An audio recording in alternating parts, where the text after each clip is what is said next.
So my question actually was more in regards to Brexit because personally I'm applying for my permanent residency and I even have to appeal it because they didn't accept my first 5 years, so I'm now going for the second five. Hopefully everything is going to work out, but I I've always said that I have this feeling like it was a recycling kind of flush thing going on with the Brexit, that every 8 years they create a flush. The last 8 year, the previous one 8 years ago was the credit crunch. So this time they needed another different reason, and they chose Brexit. And whoever had to make money, they made their money, and then it was kind of like a big hype, and then they stopped talking about it, and they're trying to. The last thing that I heard is that they're just going to keep all the positive things of the European Union, which is keeping the borders open and everyone can come and go, and they're just trying to ignore the entire topic. So it feels like it's not going through. Something is. What do you think? Right, but I think there's two elements there. You've talked one about your personal and thousands of people who are in your position, and also from the economic point of view. Let's talk about people who are in your position. What will happen is that they will be given status. That's not going to be stopped. If you imagine, once Britain does leave the European Union, then everyone would need a visa. Everyone. It would be like an American coming here. He or she needs that visa. All we've had since 1974 is the privilege of being able to travel from one European country to another without border checks. Well, that's removed. It doesn't mean that people won't be allowed to come here, won't be stopped from settling. It just means that the procedure will take longer because there will be more people. Britain won't become anti-European, it will become anti-European law. That's the difference. So I would say to people, please don't worry too much. It's just going to take longer. I feel, yeah, it is going to take longer. They already initially said that it's not going to kick in before 4 years or so. And yeah, I'm pretty convinced that it was just the artificially created another flush just for certain parties to, cash in and just ignore the whole topic.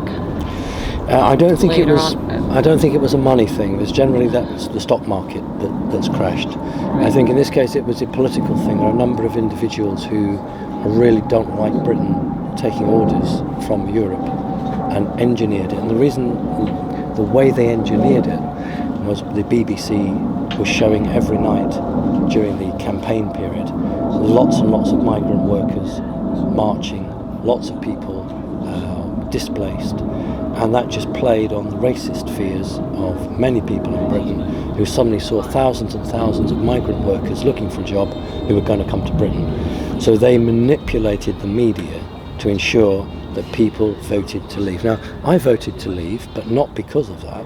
I voted because I don't want a one-world government. I don't want a government in Strasbourg telling my sovereign government what to do. What I'm saying is that you're right, in my opinion, it was artificially created, but I don't believe it was created to make money. I think it was created to split up Europe. Absolutely, because I personally come from Estonia, and what was happening back home was that there was this horrific propaganda going on with immigrants, and people were geared up so badly with hatred. That it was affecting Eastern Europe very badly. They didn't want to broaden the borders, they didn't want to connect, they didn't want to let anyone in, they didn't want to support anyone, and people were they were going with this agenda. They were absolutely, even my family members were like, yeah, we can't have these immigrants coming in here. We can't even manage ourselves. We don't even have, our work market is so poor, so what's going to happen? And people went with it. They just went with it. It was like a piece of cake. I get confused. Is the capital Riga or Kaunas? Which is the capital? Riga is for Latvia and Tallinn is for Estonia. Tallinn, yes, okay. Yes, and I would think that's got quite a lot of English-speaking people in it now. Yeah, local people know English. Yeah, actually, majority of, I mean, even older generations. Yes. So it was. It is like that there. I don't. I've heard other things about Latvia and Lithuania, which are more like a little bit more, well, majority Russian speaking. So, but in Estonia, it's more like Finnish and Finland and Sweden. I'd like to think that, but unfortunately, it is local authorities are very Israeli in that sense. The U.S. runs things there because it's next door to Russia, so it's part of NATO. So it is a very Western. They're taking. Was it one of the? Forgive me because I don't remember. Was it one of the governments that placed the interceptor missiles that America wanted them to have? Yeah. So basically, just provocation tactics, So on the border. yes, and constant training lately. New Yeah. tanks. Funny enough, in the news, it was like, oh, we have new tanks being given by the U.S. that you don't need to use anymore human beings to drive them, and this will save lives. This will, and I'm like, how is a tank gonna save? It's killing something. That's pretty interesting. Very interesting. So I think your country and the countries associated with you are in a very difficult position at the moment. They are. Because if they're seen to lean too much to one side, then they really will be attacked by the other side. And so it's a case of, do you go with the West, which promises you money, or do you go with the East, which promises you material military protection? And that's very interesting. And I think that many governments will move towards Russia in the next 10 years. I hope so. That's what I think will happen. I think I'll see that coming. I really hope so. Well, Putin has played a very clever game with the West so far, hasn't he? So, he has. I'm a big Putin supporter. He used to be very unpleasant in the beginning, very typical communist, but obviously the last 2-3 years, when you listen to his policies and what he's doing, he's singing a completely different tune. And thank God, like, in my opinion, that he's there. Otherwise, I think it would be very different. Yes, I always said he was the right person in the right place at the right time from the Russian perspective and the people on the borders. The thing about Putin is that he is nobody's fool. He won't be played for a puppet. And when people realise, they stop trying to push him around. So the West doesn't know what to do with him. Now the difficulty for the Europe is because President Trump actually gets on rather well with Putin. So the problem isn't between America and Russia, the problem is between NATO, Europe and Russia. That's the issue. Well, they're saying that China is actually the actual threat now. Not yet. Militarily, it's not yet. Economically, yes. Yeah. But not militarily. Well, you're a real optimist. I hope that it is going to be in Russia's favor because... well, look, he's just had another term. He's elected massive majority. Yeah. He's got another term of office. I think by the end of that time, Russia will be on a set course from which it can't be removed from. So Putin's legacy will be putting Mother Russia back on the course that I think the people feel more confident with. So whoever comes in afterwards, I think, will just have to steer it. Do you think? I mean, are they friends, Trump and Putin? Oh, very much so. Yeah. Uh-huh. Oh, yeah. Well, that's good because there's a lot of fake videos about Trump. These are probably old footages because he's very clever as well. In order for him to win, he had to a little bit pretend and act it out, And in the beginning, he was promoting all these negative policies. And they're distributing still these footages online, on social, and people go with that. How about, as a proof of their friendship, Yeah. let's look back to the Syria situation, Yeah. where America was forced to do something. It had to take some bombing action. because many presidents before Trump have said that America is the policeman of the world. Yeah.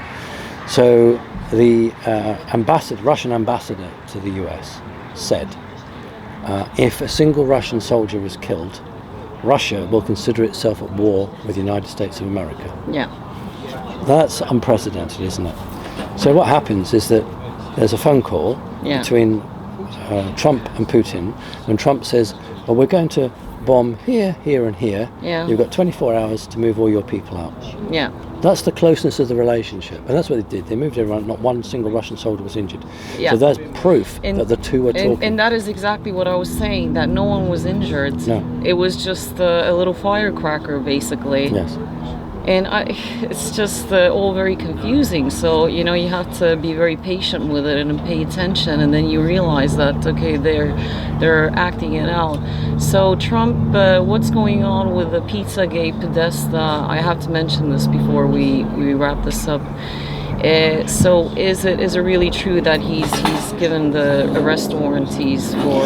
I don't know that he's authorised it yet. What I have heard is that certain people have been told they've lost their passports. He's taken the passports from them and said, you're not exactly under house arrest, but you can't leave the country. We're waiting for the Supreme Judge to be sworn in. And when the Supreme Judge is sworn in, then it starts, because there'll be lots of legal challenges. So once the Supreme Court is sewed up, then it's all going to begin. And that guy resigned, didn't he? He wanted to spend more time with his family. Yeah. That's what he said. I want to spend more time with my family. Sure, of course. So, I'm very hopeful. I'm very hopeful indeed. That is, because, you know, everyone, you know, in this field, they said that he's a wild card. I agree with that, absolutely. Yeah. He's a maverick and a wild card, and he can't be controlled. He can't. That's why the system doesn't like him. And in the beginning, I got very scared because my father was from Yemen, half Ethiopian, so I have a pretty interesting mix there in that sense. But I stay in touch with my cousin from Yemen. He's in Aden, and I keep asking him, like, okay, so in the first week when he stepped into office, that he immediately attacked Yemen, and what happened? And it wasn't, you know, this was all propaganda again. Not much was going on. It was the firecrackers. So people were going on with this, oh my God, he's like first week, he's already, but I got first-hand information saying that not much is going on. Yeah, of course there's military, but it's not as bad when Obama was, because Obama completely destroyed. Completely. And they didn't even broadcast that. He was doing it silently. So with Trump, it was like, oh my God, and you know, nothing is really happening. No. It's pretty quiet now there in Yemen. And Yemen dug its own hole. I mean, they started the revolution in 2010, so everyone's easily manipulated, and they just dug their own hole, eliminated their own leaders, and opened the gates. Come in.